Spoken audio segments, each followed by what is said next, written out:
চুয়েটের মধ্যে ৫৭তম, বাংলাদেশ এগ্রিকালচার ইউনিভার্সিটির মধ্যে ১২৭তম, বুটেক্সের মধ্যে ৩৪তম এবং ৭১তম, এবং ঢাকা বিশ্ববিদ্যালয়ের মধ্যে ১৮৪৬তম। এটা ছিল আমার এডমিশন জার্নিটা। আমার এডমিশন জার্নির সময়ে আমি ঠিক কিভাবে কিছু স্ট্র্যাটেজি নিয়েছিলাম, ওই স্ট্র্যাটেজিগুলোর কারণে আসলে এই পজিশনগুলো এসেছিল, আর ওই জায়গা থেকে আমার আর্নিংটুকু কেমন ছিল, বা আমি আসলে কোন হার্ডশিপ রেটটার মধ্য দিয়ে আসলে গিয়েছিলাম, এই সকল ব্যাপার স্যাপারগুলো নিয়ে আজকের ভিডিওতে কথা বলবো। তো এইটা কোনো আসলে মার্কেটিং ভিডিও না যে আসলে নিজেকে সেল করতেছে, এরকম কিছু একটা না। ব্যাপারটা হচ্ছে কাইন্ড অফ এরকমই যে এই জার্নিটার মধ্যে আসলে অনেক কিছু শেখার আছে, যদিও প্রতিটা ব্যক্তির জার্নির মধ্যে থেকে শেখার থাকে। তো ওই শেখার জায়গাটুকু আসলে এক্সপ্লেন করার জন্য ভিডিওটা করা আর কি। তো এই মুহূর্তে যারা এবছরই বিশ্ববিদ্যালয়ে ভর্তি পরীক্ষার জন্য প্রস্তুতি নিচ্ছে, তারা দেখতেছে অনেকে এই ধরনের টপিকগুলোতে সার্চ করে, তারা ওইখান থেকে নিজেদের জার্নিটাকে ফ্রুটফুল করার জন্য কিছু অ্যান্সার খোঁজার চেষ্টা করে, বা বিভিন্ন জায়গায় তারা কমেন্ট করে। তো আই হোপ সো তাদের মধ্যে থেকে কেউ যদি এই ভিডিওটা দেখে, তাদেরকে অনেক হেল্প করে ভিডিওটা। তো ভিডিওটার ভিন্ন ভিন্ন অংশে কিছু স্ট্র্যাটেজি থাকবে, যে স্ট্র্যাটেজিগুলো খুবই খুবই জরুরি। তো যদি একজন অ্যাসপিরেন্ট হয়ে থাকেন, অথবা যদি কোনো একজন এইচএসসি বা এসএসসি স্টুডেন্ট হয়ে থাকেন, তো তাদের জন্য এই জিনিসগুলো অনেক কাজে লাগবে। আদারওয়াইজ যদি আপনার মনে হয় যে এই জিনিসগুলো শোনার দরকার নেই, তো আপনি চাইলে এখানেই ভিডিওটা আসলে স্কিপ করে দিতে পারেন। কারণ আমি চাই না যে সামনের যে একটু জার্নি শোনার জন্য সময়টা দেওয়া জরুরি, তো এই সময়টা আসলে কারোর জীবন থেকে আমি নিয়ে নেই। সো এটা বলে আমি শুরু করতেছি আর কি। একদম শুরুতে যদি শুরু বলি, গল্পটা শুরু হয় আসলে 2017-এ, কারণ ওই সময়ে তো আমার বিশ্ববিদ্যালয় ভর্তি পরীক্ষার প্রস্তুতিটা শুরু হয়, এবং সেটা ছিল মোস্ট প্রবাবলি অক্টোবর মাস। কারণ অক্টোবর মাসেরই 5 তারিখে মোস্ট প্রবাবলি জাহাঙ্গীরনগরের পরীক্ষা ছিল, আর 8 তারিখ মোস্ট প্রবাবলি মেডিকেলের পরীক্ষা ছিল। কারণ জাহাঙ্গীরনগরের ভর্তি পরীক্ষা দিয়েই আমার ভর্তি পরীক্ষা জার্নিটা শুরু হয়। তো একটু ভর্তি পরীক্ষার আগে একটু হালকা ব্যাকে ফিরে যাইতে হবে, যেটা কিনা আমার এডমিশন জার্নিটার সময় আর কি। আমি যখন কলেজের পরীক্ষা শেষ করি, আর 5 সাধারণ স্টুডেন্টের মতো আমার আসলে কোচিংয়ে ক্লাস করাটা হয়নি। এটা ব্যাপারটা এমন দেখবে না যে আমি কোচিংয়ে ভর্তি হইতে পারিনি। ব্যাপারটা হচ্ছে এটা যে আমি এইচএসসি পরীক্ষা দেওয়ার পরেই টাইফয়েডে আক্রান্ত হয়ে যাই, আর যাদের টাইফয়েড হয়েছে তারা অলরেডি জানি যে টাইফয়েড হলে একটা লম্বা সময়ের গ্যাপ আসলে পড়ে যায় নিজেকে রিকভার করে আবার নতুন লাইফের মেইন স্ট্রিমে ফিরে আসতে। তো ওই সময়টা আসলে আমারও লাগে। তো এই জন্য আসলে 1.5 মাসের মতো সময় চলে যায় বেড রেস্টে। সেখান থেকে আসলে ব্যাক করে পরবর্তীতে কোচিং করা বা ওই পড়াশোনার সাথে তাল মিলায় নেওয়া, এটা আমার জন্য খুবই একটা চ্যালেঞ্জ ছিল আর কি। আর এই চ্যালেঞ্জটাকে আসলে আমি নিতে চাইনি, আর ওই সময় আসলে নেওয়ার মতো সম্ভাবনাও আসলে তৈরি হয়নি। যার জন্য দেখা গেছে যে বাসার মধ্যেই নিজের প্রস্তুতিটাকে একদম ঝালিয়ে নেওয়ার প্রস্তুতিটা করে ফেলার কাজটা আমি নিজে করেছিলাম। সবচেয়ে বড় ব্যাপার যেটা হয়েছিল তা হলো যে কোচিং এ ঠিকই ভর্তি হয় নাই, বাট এই যখন কলেজে পড়াশোনা করেছিলাম, ওই সময় থেকে এই varsity question bank, engineering question bank, এই কোয়েশ্চেন ব্যাংকগুলো সম্পর্কে একটা ভালো একটা আইডিয়া ছিল। তো ওই কিভাবে প্রশ্নগুলো কোন ইউনিভার্সিটিতে হয় এবং ওই জায়গাতে কিভাবে আসলে ফেস করতে হয়, এরকম একটা স্ট্র্যাটেজি নিজের মতো করে ছিল আর কি। বাট ওই যে কারো কাছ থেকে জার্নিটা যে শুনবো, যারা বিশ্ববিদ্যালয়ে চান্স পেয়েছেন, যে সকল ভাইয়েরা যারা কোচিং ক্লাস নিচ্ছেন, তো ওই জার্নিটা আসলে আমার শোনাটা হয় নাই আর কি, এরকম। তো যাই হোক, তবুও হচ্ছে যে শেষ মুহূর্তে গিয়ে দু একটা কোচিং এর মধ্যে 2-1টা পরীক্ষা দিয়েছিলাম মাত্র। তো সেটাও আসলে খুব বেশি পরিমাণে দেওয়া হয়নি, কারণ অসুস্থতা শরীর আসলে টানতে পারেনি ওই সময়টাতে। তো এরপরেও যখন পরীক্ষা দিতে বসি, প্রথম পরীক্ষাটা দেওয়া হয় জাহাঙ্গীরনগরের মধ্যে। তো জাহাঙ্গীরনগরের ভর্তি পরীক্ষার মধ্যে আমি আসলে কোয়ালিফাই করি নাই, এটা সত্যিকার অর্থে একটা কথা। কারণ হচ্ছে যে কি, আমার কাছে জিনিসটা একটু উইয়ার্ড লাগছে, কারণ আমি সায়েন্সের সাবজেক্টগুলোতে পড়াশোনা করেছি, mainly physics, chemistry, math, biology. তো ওদের হচ্ছে যে ওই জায়গাটার মধ্যে বাংলা, ইংরেজি বা ম্যাথ বা আইকিউ এরকম টাইপের জিনিসগুলো দেখাইতে হয় আর কি, যে মূল টপিক সাবজেক্টগুলোর বাইরে। তো এটা আসলে আবার আরেকটা ব্যাপার ছিল যে ওই সাবজেক্টের মধ্যে মনে হয় আলাদা করে পাস করতে হয়। তো এই জায়গাগুলো আমার কাছে খুবই চ্যালেঞ্জিং ছিল, তো আমি আসলে নিজে করতে পারিনি। এটার জন্য আসলে প্রথমটা বড় ধাক্কাটা হচ্ছে এটা, জাহাঙ্গীরনগরে হলো না। দেন মেডিকেলের মধ্যে পরীক্ষা দিই, মেডিকেল এডমিশন টেস্টের মধ্যে। সেই এডমিশন টেস্টের মধ্যে 2017-এ মোস্ট প্রবাবলি এটা 61 ছিল হচ্ছে লোয়েস্ট মার্ক, আর আমার মার্কটা আসে মনে হয় 56, কারণ 5 মার্কের একটা ডিফারেন্স ছিল আমার। তো এখানেও আসলে একটা বড় গ্যাপ, যে মেডিকেলের মধ্যে আসলো না। তো দেন 8 তারিখে মেডিকেল, দেন 13 তারিখে হচ্ছে ঢাকা বিশ্ববিদ্যালয়ে ভর্তি পরীক্ষা আর কি। আর ঢাকা বিশ্ববিদ্যালয়ে ভর্তি পরীক্ষার ঠিক পরের দিনে আবার বুয়েটের ভর্তি পরীক্ষা। তার মানে হচ্ছে 8 থেকে শুরু করে 13 তারিখ পর্যন্ত এই 4 থেকে 5 দিনের গ্যাপের মধ্যে ঢাকা বিশ্ববিদ্যালয়ে ভর্তি পরীক্ষার জন্য প্রস্তুত হতে হবে। আবার নিজের মানসিকতাটা ধরে রাখতে হবে, আমি এটা রিটেন পরীক্ষা দিচ্ছি পরের দিন 600 মার্কের জন্য আর কি। তো এটা আরেকটা বড় চ্যালেঞ্জের পার্ট। যাই হোক, যেদিন আমি ঢাকা বিশ্ববিদ্যালয়ে ভর্তি পরীক্ষাটা দিই, সেই পরীক্ষার মধ্যে গিয়েই সকালে গিয়ে এটা জানি যে আসলে দেখি বাচ্চা কাচ্চারা সবাই মিলে আসলে নিজের বই করে পড়তেছে, বিগত বছরের প্রশ্ন পড়তেছে। অনেকে আবার এরকম বলতেছে যে না, কোচিং এ শুনেছিলাম যে বিগত বছরের প্রশ্ন পড়লে অনেকগুলো কমন পাওয়া যায়। তখন আমার হয়েছে যে আসলে বিগত বছরের প্রশ্ন পড়লে এতগুলো কমন পাওয়া যায়, তাহলে কি করছি আগে। যাই হোক, আমি যখন পরীক্ষা দিতে বসি, পরীক্ষা দেওয়ার পরে দেখলাম যে 120টার মতো কোশ্চেন আসে, আমাদের সময় ছিল 2017-এ। তার মধ্যে আমি 90+ দাগানোর পরে আমার মার্কস পাই হচ্ছে 79 বা 81, 82 এরকম টাইপের কিছু একটা মার্ক আসে, যেখান থেকে আসলে পজিশনটা এসে দাঁড়ায় 1846। তো এটা আসলে ট্রু সেন্সে আমার জাস্ট ওই বই পড়ার যে একটা আগ্রহ ছিল একাডেমিক থেকেই, আমি ভিন্ন ভিন্ন রাইটারের বইগুলো পড়ছি। পড়ার সময় গিয়ে দেখছিলাম হচ্ছে যে, যেহেতু ওই বলছিলাম আগেই যে ভার্সিটি কোশ্চেন ব্যাংক বা ইঞ্জিনিয়ারিং কোশ্চেন ব্যাংক পড়ার একটা অভ্যাস ছিল, তো ওই কোশ্চেন ব্যাংকগুলোর থেকে যে প্রশ্নগুলো যে টপিকে এসেছে ওই টপিকগুলো কোন রাইটারের বইয়ে ভালো, তো এইটার একটা খোঁজার খুঁজে নেওয়ার একটা বড় অভিপ্রায় আমার কাছে ছিল। আমি ওটা খুঁজে নিয়ে নিয়ে পড়ে পড়ে রাখতাম যে এই বই থেকে এটা একটা ভালো লাগে। এইটুকু ভিত্তি করে আসলে ঢাবিতে এই পজিশনটা আসে যে 1846। তো পজিশনে যখন আসে তো তখন আসলে আমাদের সময় সিট ছিল 1765। তো আমি তখন টঙ্গীতে থাকি। তো তখন আমার কাছে মনে হয় যে 1765 মানে পাইলাম হচ্ছে 1846, তখন তো ওয়েটিং এ চলে গেলাম, এখান থেকে মনে হয় আসলে চান্স পাওয়াটা সম্ভব না। তো আমার একটা ফ্রেন্ড আমাকে বলে যে আসলে না, এটা থেকে আসলে চান্স পাওয়া যায়।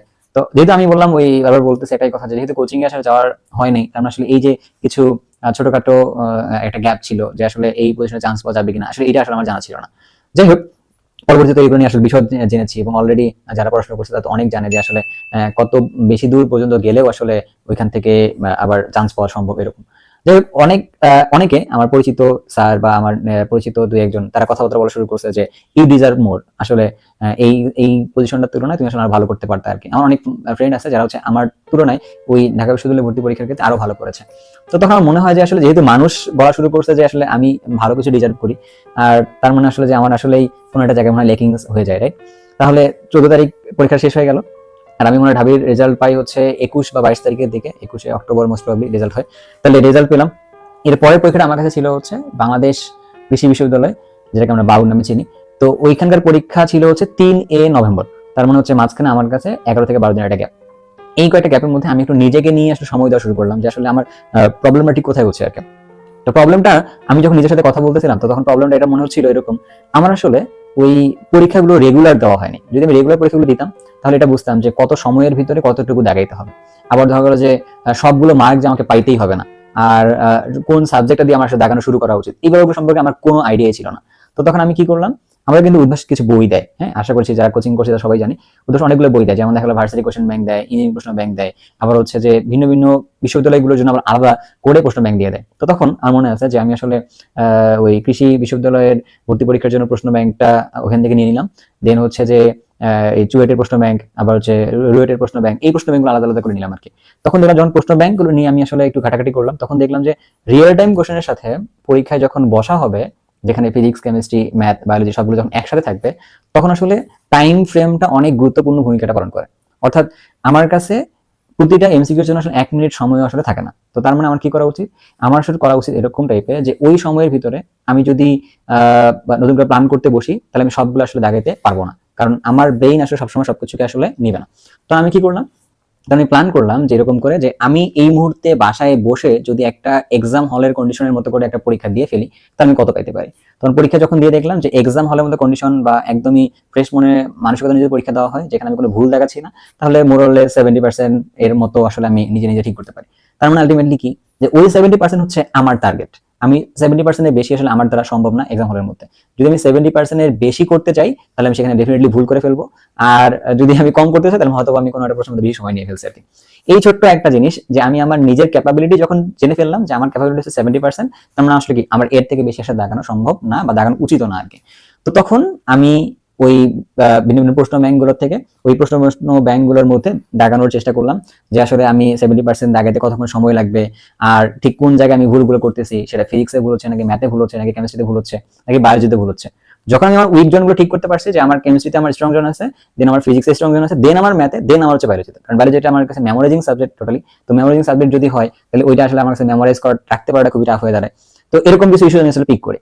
দেন পিক করতে করতে পরীক্ষায় চলে আসে বাংলাদেশ এগ্রিকালচার যে ইউনিভার্সিটি রয়েছে, বাংলাদেশ কৃষি বিশ্ববিদ্যালয়, সেই কৃষি বিশ্ববিদ্যালয়ে যখন ভর্তি পরীক্ষা দিতে বসি, ওই দিন আমি দাগাই 71টা এমসিকিউ 100টার মধ্যে। তো 71টা এমসিকিউ দেখানোর পরে পরীক্ষার হলে কিছুক্ষণ, পরীক্ষা শেষ হওয়ার কিছুক্ষণ আগে আমি পরীক্ষার হল থেকে তাদের বের হই।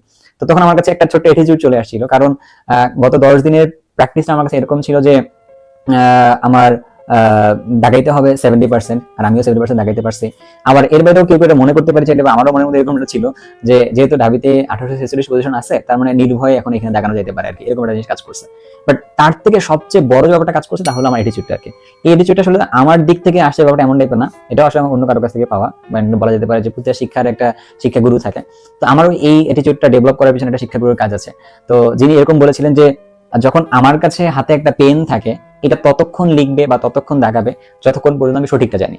তার মানে ওই পরীক্ষাটায় আমি আমার ওই সেম স্ট্র্যাটেজিটা কাজে লাগাই যে আমার পেইনটা ততক্ষণ দেখাবে যতক্ষণ পর্যন্ত আমি সঠিকটা জানি, আমি আসলে ভুল দেখাবো না।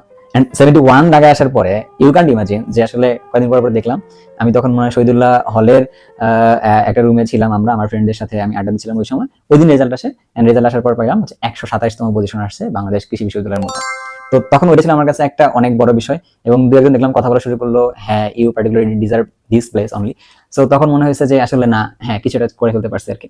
তখন আবার যখন নিজেকে নিয়ে হিসাব করতে বসা, তো ওই হিসাব করতে বসে গিয়ে আবার দেখলাম যে আসলে নিজের অ্যাটিটিউডটা আর নিজের ওই যে লেভেলটা নিয়ে চিন্তা করা যে আমি 70%-এর বেশি আমার দ্বারা সম্ভব না, আর এইটুকু টাইমের মধ্যে আমি 70% নিয়েই খেলতে পারবো। তো তার মানে আলটিমেটলি কি এই অ্যাটিটিউডটুকু আমাকে এই জায়গায় এসে দাঁড় করে দিয়েছে। তাই পরবর্তী পরীক্ষা ছিল হচ্ছে চুয়েটের মধ্যে, এন্ড চুয়েটের মধ্যে আমি সেম কাজটা করি। চুয়েটের মধ্যে যখন পরীক্ষা দিতে যাই, আমরা 3জন ফ্রেন্ড পরীক্ষা দিতে যাই। পরীক্ষার আগের দিন রাতে আমরা ধুমাই একটু আড্ডা দেই, ওই ক্যাম্পাসে একটু ঘুরে দেখা, আর হচ্ছে একটু তাদের খিচুড়িটা ওই সময় খুব ভালো লাগছে, তাদের ক্যান্টিনের খিচুড়িটা আর কি খুব ভালো ছিল। তো পরের দিন যখন পরীক্ষা দিতে যাই আমি প্রথমে যখন পরীক্ষা দিতে যাই, ওদের মনে হয় সিএসসি বিল্ডিং এ পরীক্ষা হয়, if I am not wrong, একটু পাহাড়ি রাস্তার মধ্যে উঁচু জায়গার মধ্যে গিয়ে সিএসসি বিল্ডিং মোস্ট প্রবাবলি ছিল। তো ওই জায়গায় পরীক্ষা দিতে বসার পরে আমি ওইখানেও ছিল 600 মার্কের পরীক্ষা, 2017 সালে ওদের 600 মার্কের পরীক্ষা হয়। তো 600 মার্কের পরীক্ষার মধ্যেও এটা একটা বুয়েট স্ট্যান্ডার্ড পরীক্ষার মতোই। তো আমি ওখানে 400 থেকে 450 এই মার্কের ভিতরে দাগাই ফেলি, অর্থাৎ লিখে ফেলি, সরি। তো যখন আমি এটা লিখে ফেলি, তো আসার কিছুদিন পরে 4 থেকে 5 দিনের মাথায় ওদের রেজাল্টটা দেয়, এবং ওই রেজাল্টটা আমি যখন পাই, দ্যাট ওয়াজ ওভারওয়েলমিং, যে 57 পজিশন আছে। তখন আসলে এটা একটা ভালো লাগার বিষয়, আর এটা একটা বড় পাওয়ার বিষয় আর কি, যে আমার অ্যাটিটিউডটা আবার কাজ করতেছে, এবং আমার এই লেভেলটা বোঝাটা বা আমার সীমানাটুকু বোঝাটা আসলে এত বড় কাজ দিতেছে আর কি। তো এটা স্টুডেন্টদের খুব একটা গুরুত্বপূর্ণ মেসেজ, যে আসলে সীমানাটুকু বোঝাটা, যে আমি কত পাইতে পারি বা আমার লেভেলটুকু কতটুকু আর কি। তোমার লেভেলটা তুমি যখন একবার জানতে পারবা যে তোমার লেভেলটা হচ্ছে 55 বা 65 বা 75 বা 70, তো তখন আসলে তুমি ওই জায়গায় যদি লক হয়ে যেতে পারো, তাহলে তুমি ওইখান থেকে অনেক ভালো কিছু বের করে নিয়ে আসতে পারো আর কি। কারণ এই এডমিশন টেস্ট জার্নির মধ্যে আসলে 100% পাওয়া টোটালি ইম্পসিবল টাইপের একটা ব্যাপার। কারণ 100% মার্কস পাইতে গেলে আসলে সময়ের সাথে খেলতে হবে, তোমার ওই পরিমাণে নলেজ থাকাটা খুবই জরুরি, যেটা আসলে আমার মনে হয় না সুপার হিউম্যান না হলে পাওয়া আসলে সম্ভব। যাই হোক, আমি আরেকটু কন্টিনিউ করি। তখন মনে হয় 11-12 আমরা নভেম্বরের দিকে চলে আসছি, কারণ ওই সময়ের দিকে আমার মাত্র চুয়েটের রেজাল্টটা হলো। চুয়েটের রেজাল্টের পরে আমার পরের পরীক্ষা ছিল হচ্ছে বুটেক্সের মধ্যে 17 তারিখ, if I am not wrong. ওই দিন আমার আইওটির পরীক্ষা ছিল, আর ওই দিন আবার চুয়েটের মানে বুটেক্সের পরীক্ষা ছিল আর কি। তো বুটেক্সের পরীক্ষাটা আমাদের সময় 2টা ইউনিটে হয়, একটা হচ্ছে এ ইউনিট, একটা বি ইউনিট।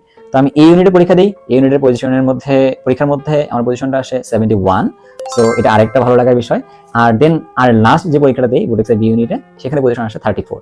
সো এটা অনেক বড় একটা জার্নি ছিল আমার জন্য, যে প্রথমে আমার জাহাঙ্গীরনগরে হলো না, দেন আমার মেডিকেলে হলো না, দেন আমি ঢাবিতে আসার পর 1846, দেন আসলো 57, সরি 127, তারপর আসলো 57, তারপর আসলো 71, লাস্ট 34।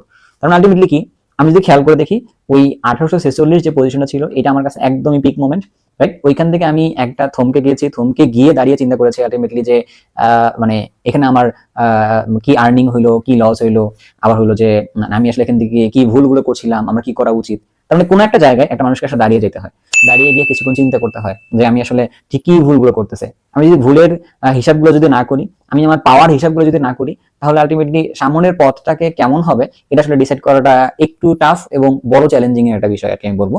তো ওই জায়গায় আমার জন্য ওইটা খুবই একটা বড় পাওয়া ছিল 1846 পজিশনটা। আর এর পরবর্তীতে তো যে পজিশনগুলো আসছে, ডেফিনেটলি এটা খুবই ভালো লাগার জায়গা ছিল একটা আর কি।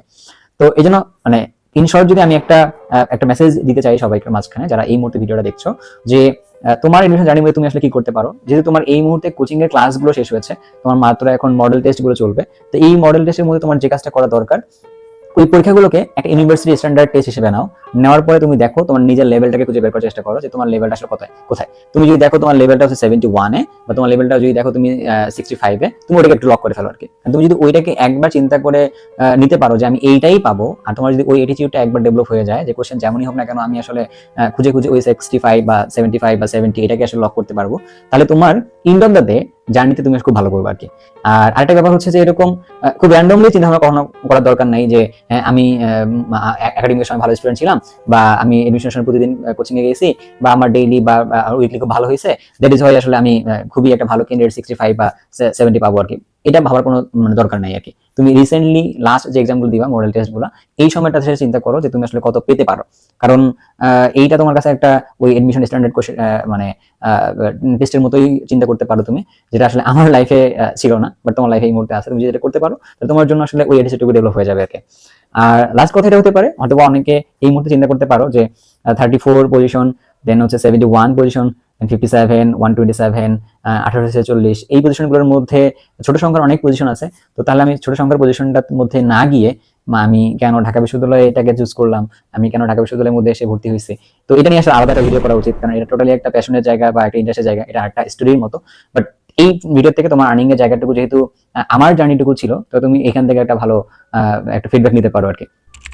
তো তোমার যে আর্নিংটুকু এখানে নিতে হবে সেটা হচ্ছে যে মানে ওই অ্যাটিটিউডের জায়গাটুকু, আর হচ্ছে যে টেস্টে বসার যে জায়গাটুকু, এটা আর কি। আর আদারওয়াইজ ওই গল্পটা যদি তোমার জানার খুবই আগ্রহ থাকে, বা এই মুহূর্তে তোমরা যদি আরো তোমাদের কারো কোনো কোয়েশ্চেন্স থেকে থাকে যে তোমার জার্নিটা আসলে কেমন হচ্ছে, তোমার কাছে কেমন মনে হচ্ছে, তুমি এই মুহূর্তে কেমন মার্কস পাচ্ছ, বা ওই জায়গায় প্রবলেমগুলো কি কি হইতেছে বা না হইতেছে, যদি এরকম কারো মনে হয়ে থাকে, you can drop your comment in my comment section. তাহলে হয়তো আমি আগের ভিডিওর মতো করে আবার এই কমেন্ট সেকশনে এসে সেগুলো একটু রিপ্লাই দিতে পারি। যদি আমি আগের ভিডিওতে দেখেছিলাম যে কয়েকজন কমেন্ট করছে এবং সেই কমেন্টে রিপ্লাই দিচ্ছি, তো এটা খুবই ভালো লাগার একটা জায়গা যে তোমাদের সাথে আবার একটা ওয়ান টু ওয়ান ডিসকাস করা যাচ্ছে আর কি। সো যদি কারো এই ভিডিওটা ভালো লেগে থাকে, তুমি চাইলে তোমার ভালো লাগাটা এক্সপ্রেস করতে পারো, আবার তোমার যদি কোনো জানার থাকে তুমি তাহলে আবার সেটাও এক্সপ্রেস করতে পারো কমেন্ট বক্সের মধ্যে আর কি। তো ধন্যবাদ তোমাদের সবাইকে, এবং তোমাদের যে জার্নিটা সামনে আসতেছে ওই জার্নিটাকে একটু উপভোগ করো, কারণ যখনই তুমি তোমার জার্নিটা উপভোগ করে ফেলবা, তাহলে এন্ড অফ দ্য ডে তোমার কাছে একটা সুন্দর স্টোরি থাকবে আর কি। তাহলে ওই ছোট্ট স্টোরিটুকু আসলে তোমাকে অনেক দিন পর্যন্ত বাঁচিয়ে রাখবে, অনেকদিন তোমাকে একটা ফুয়েল যোগাবে আর কি। দেখো যে আমার জার্নিটা 2017-এর, বাট এবার আমি এসে মাত্র ভিডিও করতেছি 2023-তে, তো স্টিল সেটা আমার কাছে এতটা কানেক্টিং এবং এতটা ম্যাসমারাইজিং একটা স্টোরি, আমার কাছে এতটা ভালো লাগার একটা বিষয়, তো যেটা আসলে তোমার কাছেও একটা নির্দিষ্ট টাইম ফ্রেম পরে অনেক ভালো লাগার একটা বিষয় হয়ে দাঁড়াবে আর কি। তো যাই হোক, সবার জন্য শুভকামনা, সবাই ভালো থাকো, সুস্থ থাকো, এই কামনায় আজকে এখানেই।